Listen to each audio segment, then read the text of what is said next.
Hi SolidSmack readers, it's Erin McDermott, and in this video we are going to St. Louis, Missouri to take a tour of the lab at Impossible Sensing. Impossible Sensing develops custom spectrometers from scratch. Wait, what is that? What are those? Well, simply put, these are machines that can be used on site to look at all sorts of material samples and tell you what molecules or elements they're made of. Impossible Sensing's instruments can even be used in extremely harsh environments like the ocean floor or Mars. In fact, making devices for these kinds of environments is their specialty. To give us the tour and tell us more about what it's like to work with NASA is physicist and founder Dr. Pablo Sobrón. A lot of work we do is ocean exploration. So this is the seafloor, right? Some corals, chimneys, the vents, the pools, black smokers. Oh my gosh, it's so cool! Yeah, so now Terra is building the robots that we're building, actually. It's a scale down that are going to be working in the vents there, obviously in the ocean, but that's just for display. So we have to shuffle boards here. Yeah. So we have all the equipment to play there. Oh my god. Yeah, so let's go and meet Mayor Tom there. So we have a graphic designer house.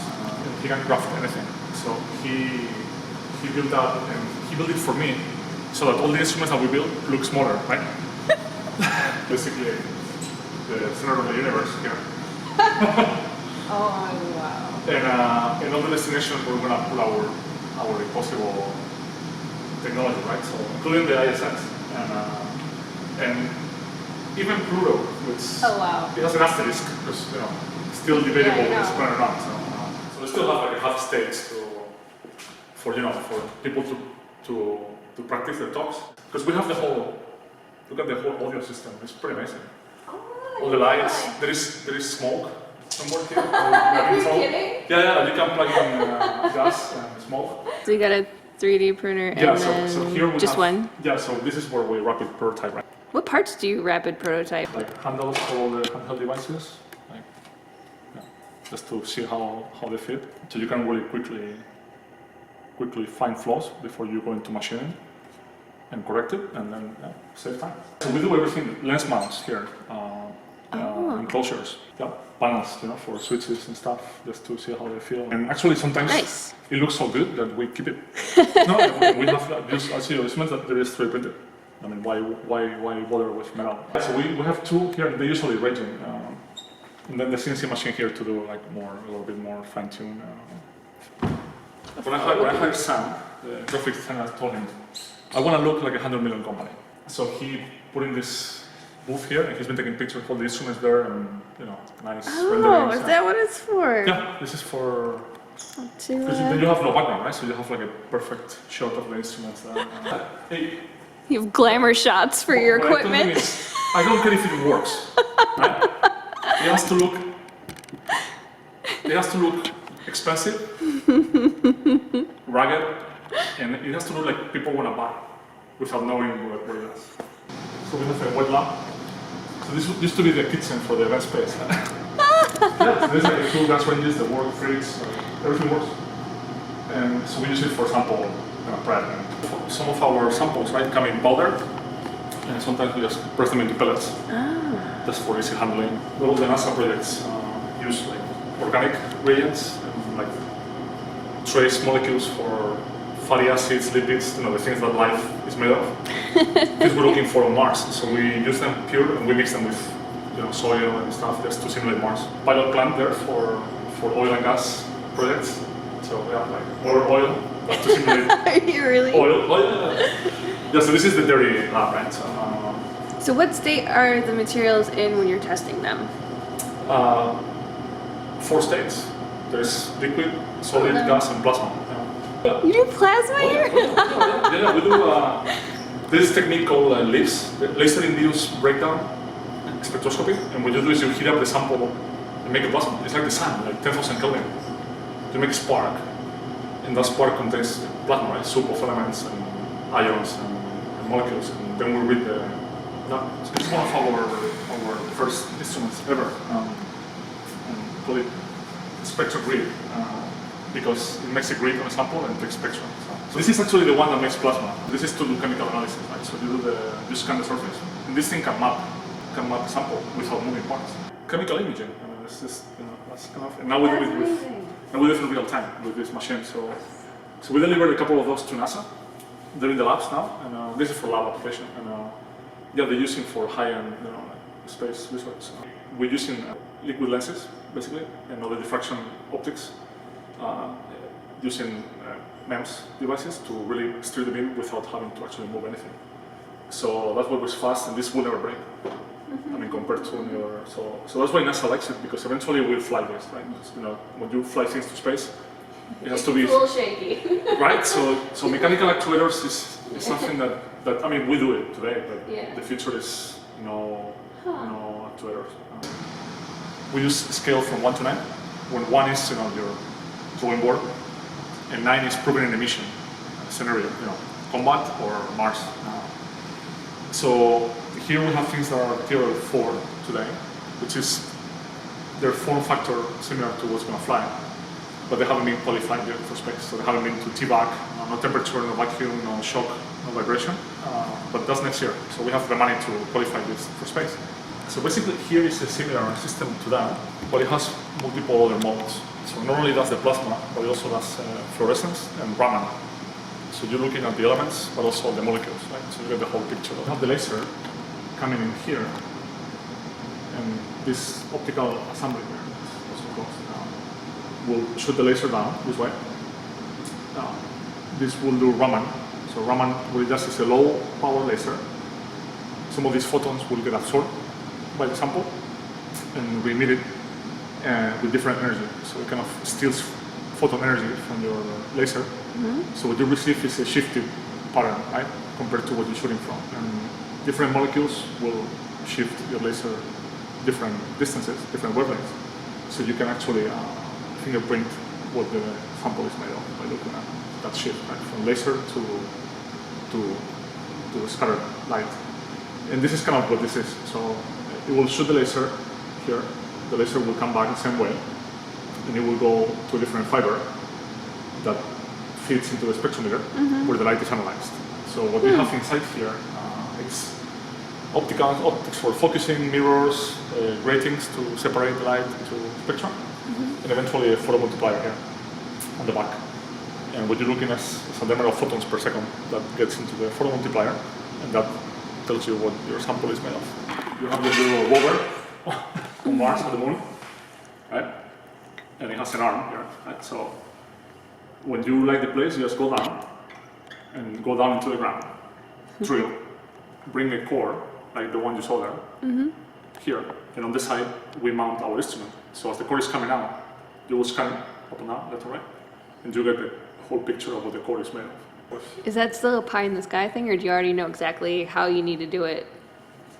It's pretty clear. Yeah. NASA has a handbook of systems engineering, so this thick. That's what you need to know. Any government like defense, it's all waterfall development. Like it's all hyper structure requirements everywhere. Like it's very clear cut. Why? Well, because it has to work. Like in space, the first time. Like you cannot go to space. Iterate back or go fix it. It just doesn't happen. NASA sticks to the plan originally. So anything we fly to Mars today is obsolete. Yeah, we have to use, it's called the heritage, right? So we have to use parts that have flown. That's why we use the laser from NASA. Okay. So if it's proven to work in space, it gives confidence that it can work again in space, right? So there is a combination of heritage and innovation, right? NASA doesn't like innovation. It's very counterintuitive because they spend a lot of money in R&D from scratch. That's our bread and butter. Like, we get money for crazy ideas. Half of them don't work, but NASA wants to invest in the ones that work, and then they flow you with money to fly. But you still have to use parts that were already. You still have exactly. So before they give you the big money, you have to show a heritage chart on how much you're leveraging from other missions, right? Like in the case of liquid lenses, like those have never been flown. So I go through acrobatics every time I talk to NASA and propose things and win it to tell them, no, never flown, but we have already pre-qualified this in our vacuum chambers, and at least it works to this level. Give us money to prove that it works to the next level, or not. No, we need to know, right? And they understand that, so they will give you money to just break things. Buy 20, put them in a chamber, and the one that works, that's the one that flies. Yeah, that's like a totally different way of just development than... Oh yeah, no, this is not startup. I mean, we're a startup. You're a startup. But we don't work like a startup for the most part, because we have to fit the way NASA does things. There is a very famous artist here who is a friend of the company,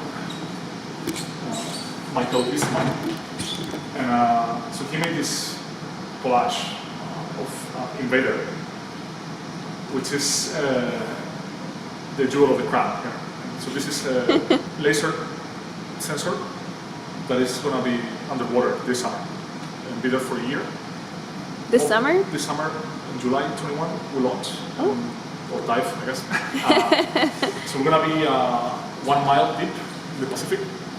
At chimneys like the ones you saw there, those vents shoot out black smoke. And that's where we think life started on Earth. That's one of the prominent theories that life emerges. So we're going to shoot this there, live there for a year, and understand the geobiocycles, how biology harnesses the energy in these vents to create metabolism. And from there, life, perhaps, or not, but that's kind of the idea. So this is a NASA project, because we know these vents exist in other planets, Europa and Enceladus. So these are great places for looking for life as well. So this is a test of this new technology that eventually, hopefully, will fly to other moons of the solar system to look for life. So we had it here for a month. We're testing the optics, but we shipped it to Seattle, to University of Washington, where they're doing the integration for testing for depth before we ship it next summer. So this is actually probably some of the most innovative stuff that has happened here last year. So there is a video on the website actually on how this works. Yeah. So here most of the analysis you've seen, all of them, and everything you see commercially, is that you have your sample, right? Liquid, solid, or gas, and you're shooting from the side or from above, right? And you're getting analysis and you're getting light coming back to you. But your sample is resting into something, like table, right? Or a glass slide. Here, what we have is a transparent material that will chemically bind to sample, solid, liquid, or gas. Gas? No. Solid liquid for now. Okay. Think about it. Solid liquid, and it will shoot the laser from the back. It's back illuminated, and it will scan. And because you're looking from the back, and you're using this special chemistry to bind to your system, to your sample, the signal is enhanced by 1,000,000 times. So you're increasing your sensitivity by a few orders of magnitude, which is a game changer for applications where you're looking for trace, airborne, virus, right, or water contaminants, or in this case for NASA, you're looking for life, right, on Mars, where you have maybe parts per trillion organic matter within a salt. How the hell do you see that without having to do mass spec and complicated extractions and chromatographies, which are hard to do on Mars? But now you fly this, and boom, done. Life, or no, but that's kind of what this is aiming for. And I think, that's it. This is the double A stuff. Owen Vision Control. I think he took his monitors home for the holidays. We print the PCBs, right? With the logo and stuff.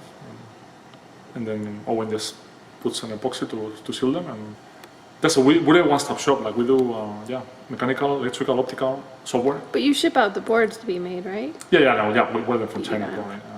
But then the last touch, I think he solders, he touches things, and the whole thing, right? So software. So we have data scientists as well. We have real scientists, like microbiologists, marine scientists. So we can build an instrument. We can write a paper out of science results. So this is it. Thank you for the tour. So you got a long tour. I hope you enjoyed that peek behind the scenes at Impossible Sensing. And if you are building an instrument that uses material sensing or other robotic sensing, and you want some guidance from Pablo, you can actually book a one-on-one appointment with him for a limited time right now on oddengineer.com. To do that, go to the directory on oddengineer.com, scroll down, and look for him under the optical engineering category. As always, for more details about this tour at Impossible Sensing, check out the full article on SolidSmack.com. Thanks for watching.